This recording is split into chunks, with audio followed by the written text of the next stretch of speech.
ada inisiasi dari pemerintah kolonial Belanda untuk memunculkan, untuk menstandarkan bahasa Melayu yang digunakan di wilayah mereka, di wilayah kolonial Belanda, di wilayah kolonialismenya Belanda, di wilayah jajahannya Belanda, yaitu di Nusantara. Maka muncullah ejaan Van Ophusen ya pada tahun 1901. Ini menjadi menarik karena jika kita lihat dari sejarah itu, maka sebenarnya ejaan Van Ophusen itu mencoba mengubah paradigma dari bahasa Arab Melayu, ya bahasa Melayu itu kemudian diubah secara penulisan menjadi bahasa Latin. Nah, ini tonggak yang pertama.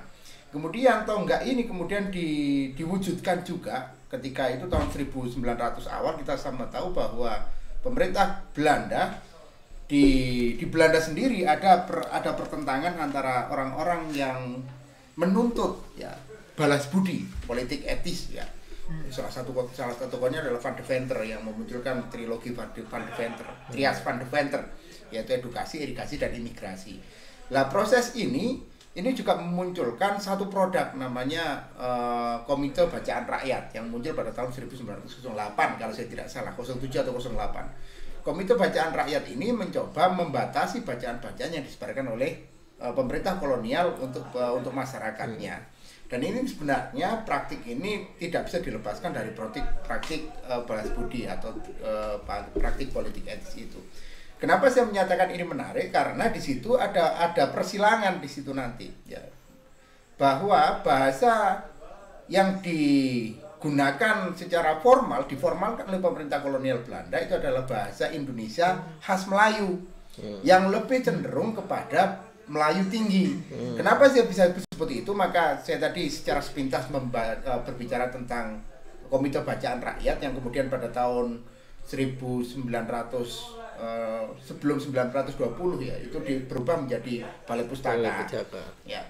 Ini akan kita lihat di situ bahwa ada standarisasi bahasa itu dilihat dari etniknya, yaitu Melayu begitu, karena Balai Pustaka secara tersurat itu menyatakan bahwa salah satu teks bisa diterbitkan oleh Balai Pustaka kalau menggunakan bahasa Melayu tinggi. Sedangkan bahasa Melayu rendah tidak. Maka di situ ada pemilahan yang ada satu wilayah ya itu menggunakan bahasa Melayu tinggi, dan ada satu wilayah politik menggunakan bahasa Melayu tinggi, dan satu wilayah politik menggunakan bahasa Melayu rendah.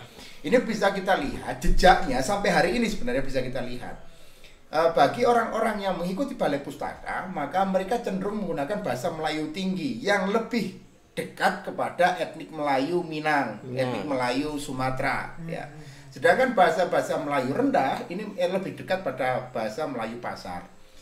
Kalau sebagai contoh kita ambil dua hal gitu ya, yang mungkin diterbitkan tidak jauh berbeda durasi waktunya, yaitu antara novel-novel Siti Nurbaya contohnya yang paling ikonik dari Balai Pustaka dengan novelnya Marco atau Semaun ya.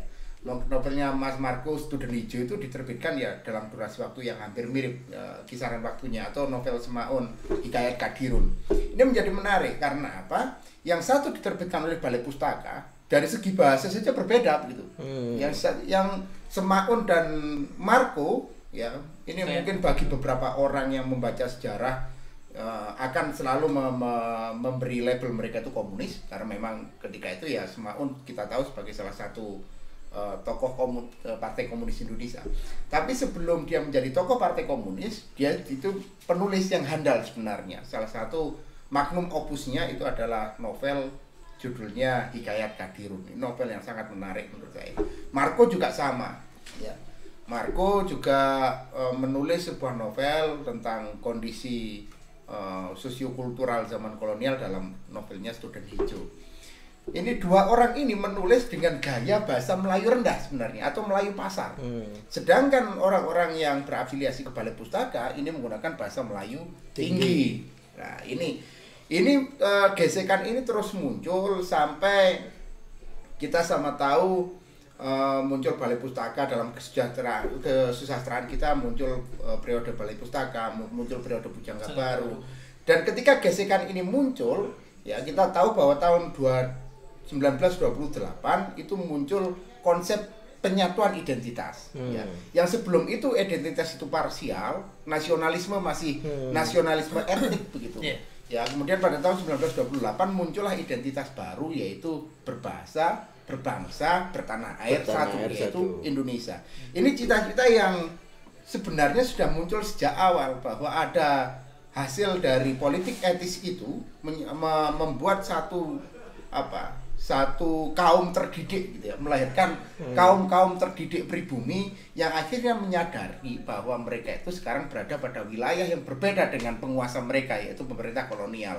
Dan gesekan-gesekan itu mulai 1900 awal itu titik temunya adalah pada tanggal 28 itu. Meskipun sebelum itu ya kalau saya tidak salah ingat pada tahun 24 itu Soekarno sudah mendirikan PNI ya. Tapi gesekan itu muncul sampai tahun 28 memunculkan identitas nasionalisme yang sama. Ini merupakan menarik karena identitas ini muncul jauh sebelum kita memproklamirkan sebuah negara ya secara politis. Ya secara kultural itu ada kesamaan rasa begitu ya, ada kesamaan rasa yang membuat orang itu sama-sama mencitrakan diri sebagai orang Indonesia. Tapi secara politis tidak gitu. Secara politis belum itu. Nah, ini yang kita sebut sebagai sejarah awal sejarah bahasa Indonesia awal diformalkan dalam bentuk standarisasi bahasa yaitu ejaan Van Ophusen itu. Kemudian ejaan yang kedua muncul pada tahun 46 atau 47 yaitu ejaan Suwandi. Ejaan ini dipelopori oleh Kementerian Pendidikan yang ketika itu nama menteri pendidikannya adalah Mr. Suwandi gitu ya. Itu. Lah bahasa Indonesia yang bahasa Melayu yang dimunculkan standarisasinya oleh Van Ophusen itu adalah bahasa Melayu yang membedakan bahasa Melayu ala pemerintah kolonial yang digunakan di wilayah kolonial pemerintahan Belanda. Yang berbeda, maka penyebutannya nanti akan berbeda dengan bahasa Melayu yang berada di wilayah pemerintahan kolonial Inggris. Ya. Oke, itu untuk dasar pembedaan mengapa disebut bahasa Indonesia dan mengapa bahasa Melayu dan mengapa bahasa Indonesia kita berbeda dengan bahasa Melayu meskipun dikatakan akarnya sama. Mungkin ya kalau kita melihat itu maka pemilahan pembedaannya ya kita simpulkan mungkin ya kesimpulan sementara ini hipotesa sementara ya mulai dipisah ya pada tahun 19 awal itu dengan munculnya ejaan yang khas Hindia Belanda yang di luar Hindia Belanda. Maka Melayu Hindia Belanda menggunakan stratifikasi ejaan yang sama yaitu ejaan Van Ophusen dan ejaan tersebut memang realisasi bunyinya menggunakan realisasi bunyi bahasa Belanda untuk menangkap untuk merealisasikan bunyi bahasa Melayu. Realisasi simbolnya, simbol bunyinya. Sehingga masih menggunakan simbol-simbol DC untuk menggunakan melafalkan U menggunakan O dan E. Itu ciri ejaan Van Ophusen. Setelah Van Ophusen beralih setelah kita merdeka pada tahun 47 itu muncul ejaan Suwandi. Ejaan Suwandi ini menjadi menarik juga bahwa kemunculan ejaan Suwandi itu tidak muncul dari ruang kosong begitu ya. Kalau kita ngomong ejaan Suwandi maka kita harus kembali pada peristiwa 28 Oktober 1928. Soekarno menginginkan memunculkan sebuah ejaan yang milik Indonesia gitu. Milik orang Indonesia yang baru diresmikan 1 atau 2 tahun sebelumnya. Ya secara de facto de jure. Bahkan ada beberapa negara yang baru mengakui Indonesia merdeka pada tahun 49 pasca KMB, Konferensi Meja Bundar. Tapi orang Indonesia sendiri menyatakan bahwa kita merdeka pada tahun 45. Lah, Soekarno menginginkan, Presiden Soekarno menginginkan adanya jati diri kebangsaan yang murni milik orang Indonesia. Ya, terlepas dari wilayah bayang-bayang kolonialisme Belanda. Maka identitas ini itu dibebankan kepada Suwandi untuk membentuk ejaan baru. Ya, namanya ejaan Suwandi. Kita bisa mencermati bahwa ejaan Suwandi ini mencoba mengubah beberapa hal yang dulu diwariskan oleh pemerintah kolonial Belanda. kita harap ingat juga bahwa pemerintahan Soekarno, Presiden Soekarno itu sangat getol dalam konsep nasionalisasi. Nasionalisasi segala aspek yang berbau Belanda. Ya, dinasionalkan. Ya. Ada perusahaan laut diganti namanya, perusahaan bank diganti namanya, begitu. Ya, perkebunan diganti namanya, begitu. Kemudian juga ada pertanyaan terkait itu, misalnya mengapa bahasa Belanda tidak digunakan sebagai pengantar pendidikan? Karena sebelumnya kan bahasa pengantar pendidikan kita bahasa Belanda sebelum teman-teman, bahwa saya ingat dalam salah satu wawancara di TV apa saya lupa, bahwa sampai tahun 60-70-an orang-orang yang terkena pola pendidikan bahasa Belanda menggunakan bahasa Belanda sebagai bahasa pendidikan. Itu masih menggunakan bahasa Belanda gitu. Ya. Saya ingat Nasution, Jenderal Ahan Nasution itu pernah diwawancarai dan dia berbicara dengan fasih bahasa Belanda gitu. Demikian juga Presiden Soeharto itu sangat fasih berbahasa itu gitu ya. Karena pernah mengalami proses pendidikan berada di bawah naungan Belanda. Nah, pemerintahan Soekarno, Presiden Soekarno ingin menumbuhkan satu bentuk nasionalisme yang terlepas dari bayang-bayang pemerintah Belanda. Salah satu dalam politik bahasa, maka terciptalah politik ejaan Suwandi, ya, yang dimunculkan pada tahun 47. Meskipun perubahannya tidak signifikan sebenarnya, perubahan tata kaidah simbolnya tidak, cuma dipermudah gitu, cuma disederhanakan, penyederhanaan itu. Kalau kita lihat dari perubahan itu sebenarnya tidak banyak berubah, tapi yang paling penting adalah makna dibalik perubahan itu. Karena perubahan itu juga ada peralihan dari bayang-bayang kolonial, dari pemerintah kolonial Belanda menuju pemerintah Indonesia secara merdeka, secara mandiri, bahkan berdaulat dalam bidang bahasa, kan cita-citanya Soekarno begitu. Kemudian pada tahun 50-an itu Soekarno sebenarnya memiliki ide untuk membuat satu ejaan yang menyatukan semua wilayah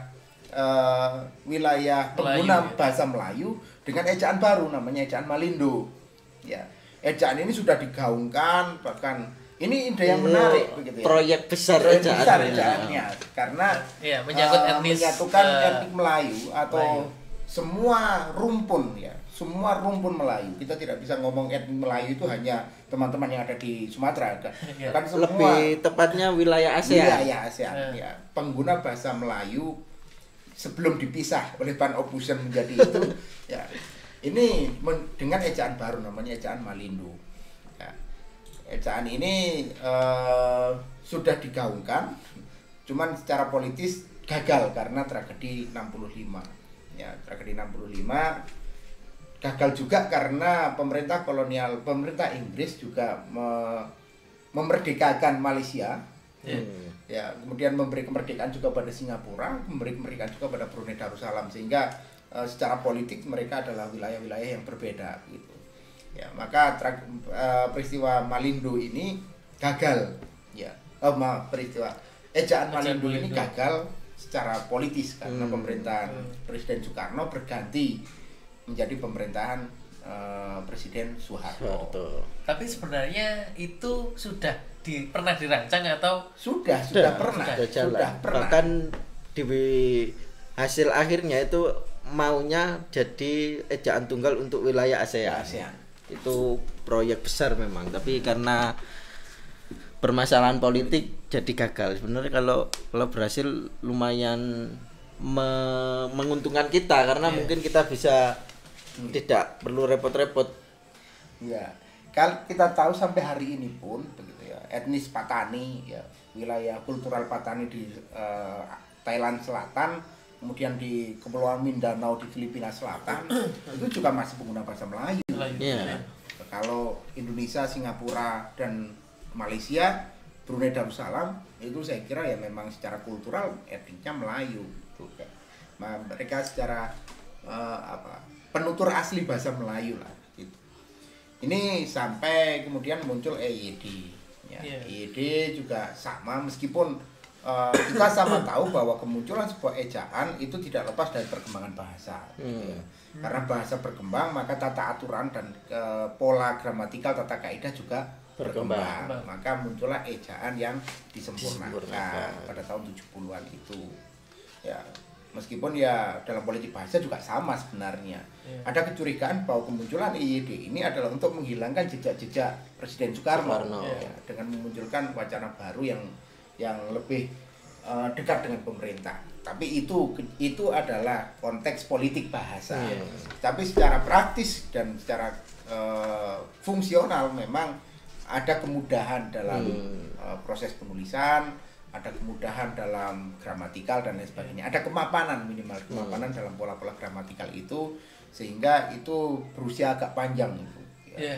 Berusia agak panjang sampai dan sebenarnya ini juga menarik untuk dibahas adalah ejaan yang disempurnakan. Ketika dikatakan disempurnakan itu berarti banyak tidak sempurna. Ya, sebelumnya tidak sempurna. Kemudian yang selanjutnya adalah mahasiswa banyak yang akhirnya bertanya-tanya gitu. Pada saat sebelum adanya PUEBI ini ya, yang PUEBI yang baru ini, mahasiswa kan bertanya, oh apakah akan ada ejaan yang baru setelah EYD? Karena EYD itu sudah yang disempurnakan gitu. Nah tapi kembali ke dasar tadi bahwa di teori kan memang bahasa itu dinamis, bahasa itu berkembang. Nah dari situ ya jelas akan tetap ada pembaruan itu. Kalau tadi katakan sempurna ini ternyata juga tidak sempurna gitu, tetap ada pembaruan gitu. Sebenarnya kalau kita mau lebih bukan lebih kritis ya, lebih memahami perubahan itu gitu. Meskipun tidak radikal, tapi pasti ada penambahan baru dalam Kongres Bahasa Indonesia pasca IYD sebenarnya. Maka IYD itu tidak langsung jadi seperti yang dikenal orang, tapi kan setiap 5 tahun sekali pasti ada penambahan, ada revisi baru dalam proses standarisasi ejaan itu. Dan akhirnya sekarang kita pakai PUEBI. Jadi kalau penyebutan ini tidak perlu dipermasalahkan karena mungkin berbeda dosen atau berbeda orang, nanti ada yang menyebut PUEBI, ada yang menyebut PUEBI, ada yang menyebut PUEBI, ada yang dan lain-lain gitu. Tapi yang jelas maksudnya adalah untuk ejaan saat ini adalah yang digunakan adalah PUEBI itu pedoman umum ejaan bahasa Indonesia. Yang kalau teman-teman mahasiswa itu khususnya ketika menempuh skripsi atau mungkin menulis tulisan ilmiah, saya pikir itu menjadi pedoman utama selain sistematika penulisan yang ada di fakultas gitu. Kemudian satu lagi adalah KBBI. Ya, itu pegangan untuk orang-orang di bidang akademik gitu loh yang ketika menulis. Dan mumpung sedang bahas ejaan, maka biasanya pertanyaan yang muncul dari mahasiswa itu, apa ada kemungkinan ejaan ini direvisi lagi? Mengapa ejaan terus direvisi? Sudah selesaikah revisi ejaan? Itu biasanya muncul itu, dan jawabannya kemungkinan itu masih terbuka. Karena kalau kita ngomong idealnya bunyi itu direalisasikan dengan huruf, maka satu bunyi direalisasikan dengan satu huruf.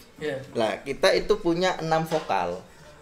Anda tidak bisa membedakan penulisan apel dan apel. Nah, itu masih salah satu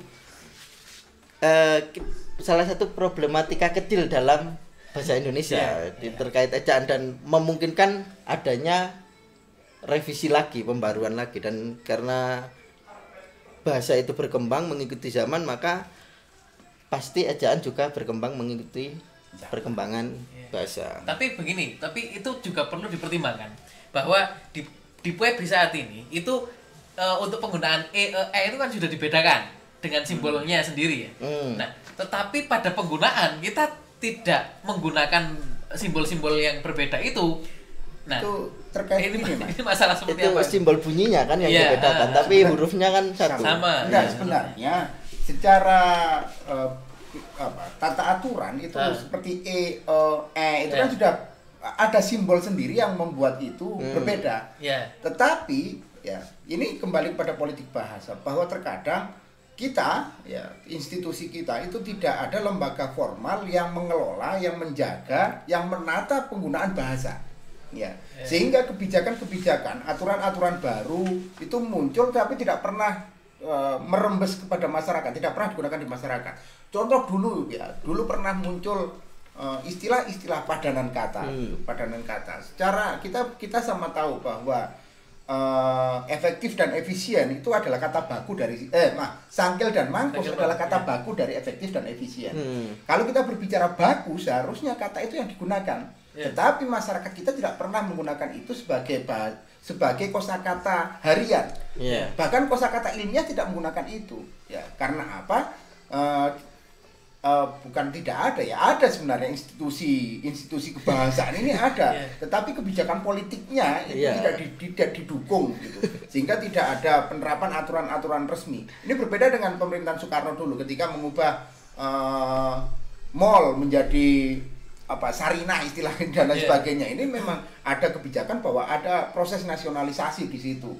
Ya harus menggunakan bahasa Indonesia di situ contoh. Dan setelah pemerintah kita sampai hari ini tidak memunculkan itu gitu ya. Jargon gunakan bahasa Indonesia yang baik dan benar, padahal kita sama tahu bahwa ada istilah gawai, ada istilah narahubung, yaitu ada istilah pelantang, ada istilah-istilah yang sudah dibakukan ya, tapi tidak pernah digunakan. Kenapa ini muncul? Karena tidak ada satu pihak yang berwenang sebagai polisi bahasa begitu ya, polisi bahasa, sehingga aturan-aturan itu selesai di tingkat kamus ya. Aturan penambahan kosakata dan semua kebijakan itu selesai di tingkat teori, aplikasinya berada pada KBBI, selesai di situ karena tidak turun ke bawah ya. Bahkan saya yakin dosen-dosen pun jarang yang menyarankan, ini gunakan padanan bahasa Indonesianya, gunakan bahasa Indonesia. Jarang sekali, padahal aturannya jelas. Kalau istilah asing itu harus digunakan di Indonesia, ya. Kalau tidak ada padanan katanya, baru istilah asing itu digunakan. Kalau ada padanan katanya kan seharusnya kita menggunakan padanan kata itu, gitu. Tetapi kembali pada politik bahasa bahwa perkembangan bahasa saat ini, ya. Istilah polisi bahasa kan sekarang muncul banyak ya, banyak kita temukan polisi bahasa yang lebih menyoroti pada tipu begitu ya, padahal seharusnya ya ada penekanan gunakan padanan kata, ya, padanan istilah yang sudah muncul, gitu. Ya, piranti kasar, piranti lunak itu menurut saya lebih ramah, lebih ada nuansa sastrawinya daripada hardware dan software. Gitu ya. Unggah dan unduh daripada download dan upload gitu. Upload dan download itu sebenarnya kalau kita merasakan merasakan begitu, maka sebenarnya lebih ramah padanan bahasa Indonesianya daripada bahasa aslinya. Tapi kembali pada politik bahasa dan kembali kepada pembiasaan. Politik bahasa ini akan berdampak pada pembiasaan di masyarakat ya, sehingga tata aturan yang sudah dikelola, sudah diformalkan, sudah distandarisasikan, sudah dibakukan dalam bahasa kita itu tidak pernah turun ke masyarakat, sehingga masyarakat kita ya tetap menggunakan istilah efektif dan efisien, meskipun tidak salah itu, meskipun itu tidak salah, penggunaan itu tidak salah. Karena kalau kita perhatikan ya memang penyerapan bahasanya ya efektif efisien itu bukan menggunakan bahasa Inggrisnya, tapi sudah menggunakan bahasa Indonesia. Sudah diindonesiakan. Nah, ya. Dan kalau diperhatikan mengenai lembaga yang berwenang untuk mengurus itu kan memang khususnya di Balai Bahasa begitu ya. Dan Badan Bahasa Balai Bahasa. Dan saya di 2 minggu yang lalu memang ada penelitian dengan teman di Balai Bahasa Jawa Timur, dan memang di sana ada beberapa buku yang ditulis dari hasil penelitian lapangan mengenai apa saja padanan kata dari istilah-istilah asing yang masuk gitu. Nah, itu sudah muncul, sudah diperbaiki dan terus diperbarui yang nanti dimasukkan pada kamus. Hanya saja memang sosialisasi itu yang akhirnya juga lemah karena hanya satu lembaga atau mungkin hanya sedikit lembaga yang menyebarkan.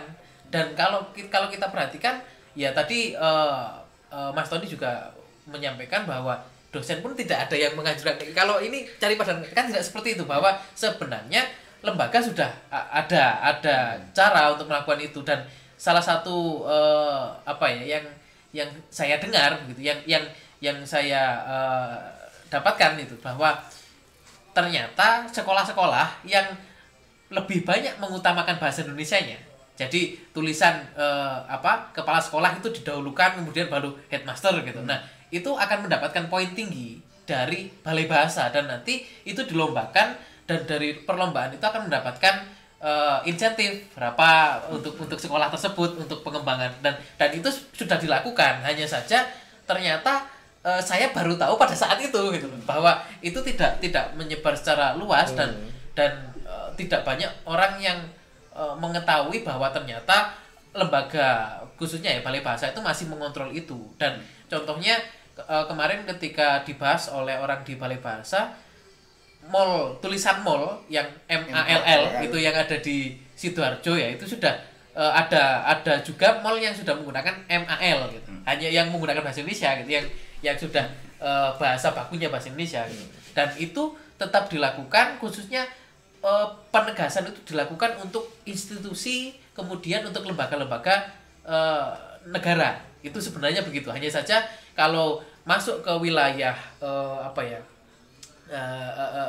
pariwisata seperti hotel, kemudian atau mungkin resort gitu, itu akan sulit juga, karena ternyata tanggapan dari masyarakat setelah saya berdiskusi di sana juga, tanggapan dari masyarakat memang bahasa Inggris lebih menjual, khususnya untuk pariwisata, dan bahasa Indonesia kurang menjual. Itu yang dijadikan alasan. Tetapi ternyata kalau kita perhatikan ya, di Jakarta itu kan juga ada perumahan yang namanya Kelapa Gading gitu. Nah, dan itu menjual juga, dan itu menjadi area mewah juga gitu.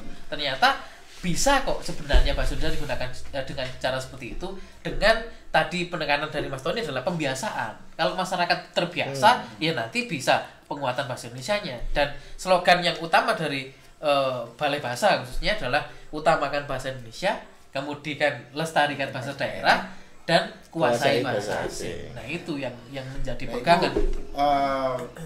Sebenarnya ya,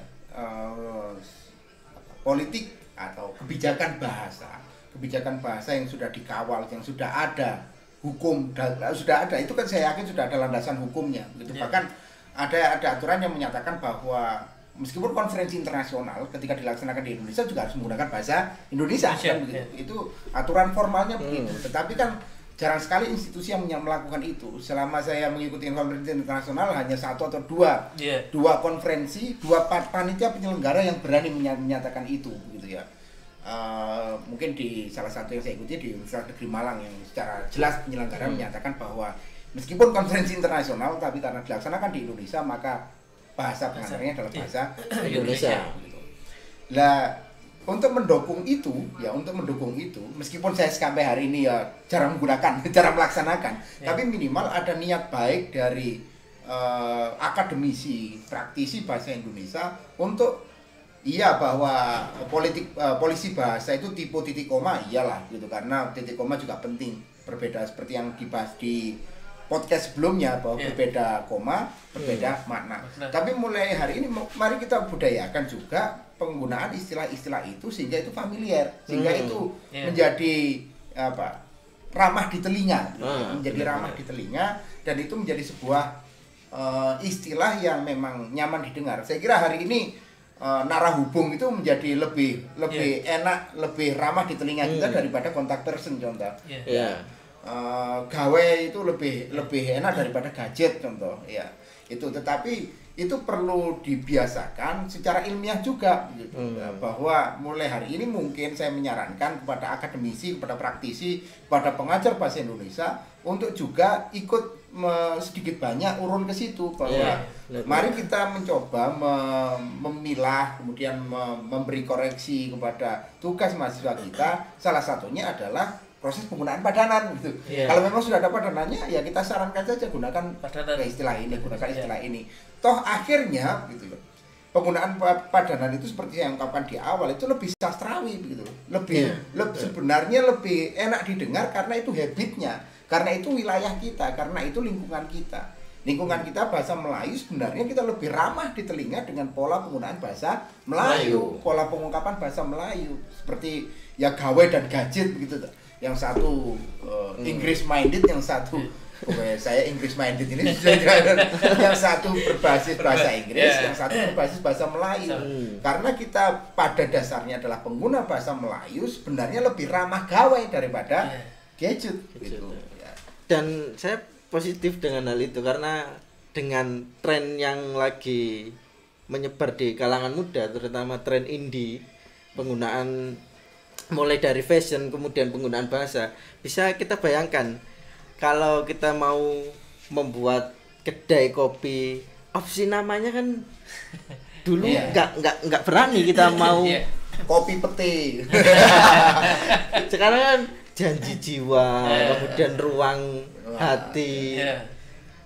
Itu dulu terkesan norak menggunakan bahasa Indonesia untuk label atau produk makanan, kemudian nama warung, itu kan terkesan norak. Tapi sekarang kan menjual dan nilai jualnya itu lumayan. Maksudnya sasaran pasarnya menengah ke atas, cenderung ke atas memang. Kawan lama, kemudian kopi kenangan, dan sudah mulai ada prestisnya penggunaan bahasa Indonesia. Sastrawi itu tadi kan tren indie, lirik berkualitas, kemudian lebih puitis dan kopi. Dan itu kekhasan Melayu memang.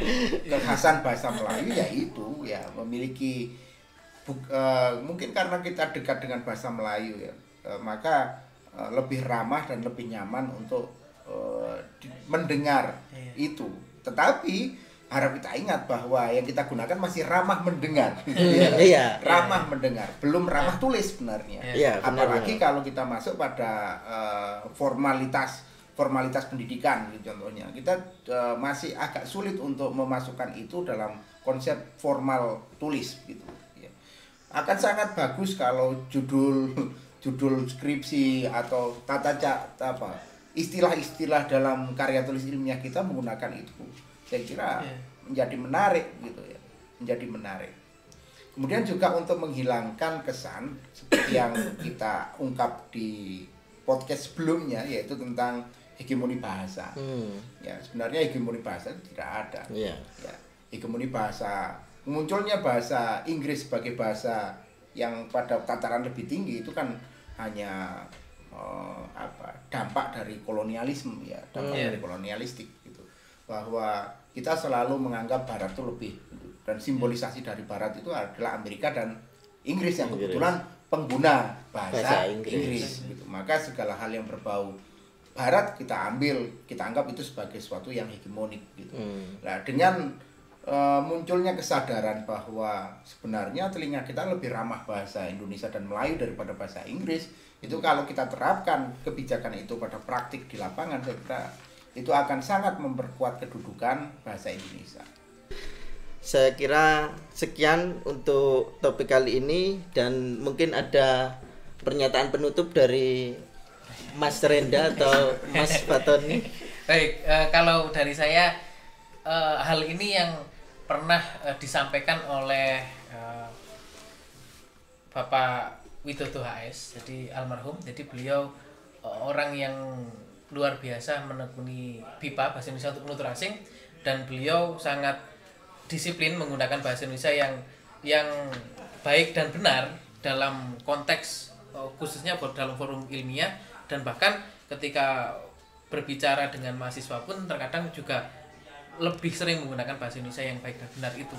Dan satu hal pesan dari beliau itu, slogan yang disampaikan di dalam Balai Bahasa itu bahwa utamakan bahasa Indonesia, kemudian lestarikan bahasa daerah, dan kuasai bahasa asing. Nah, dalam artian ini kita tidak sama sekali tidak belajar tentang bahasa Inggris, bahasa yang lain, tapi kita harus menguasai. Tetapi kita harus tetap mengutamakan bahasa Indonesia sebagai bahasa kita, karena kita adalah orang Indonesia dan kita menggunakan bahasa Indonesia untuk komunikasi sehari-hari. Dan itu adalah, kalau diperhatikan sebelumnya, itu membentuk pola pikir kita.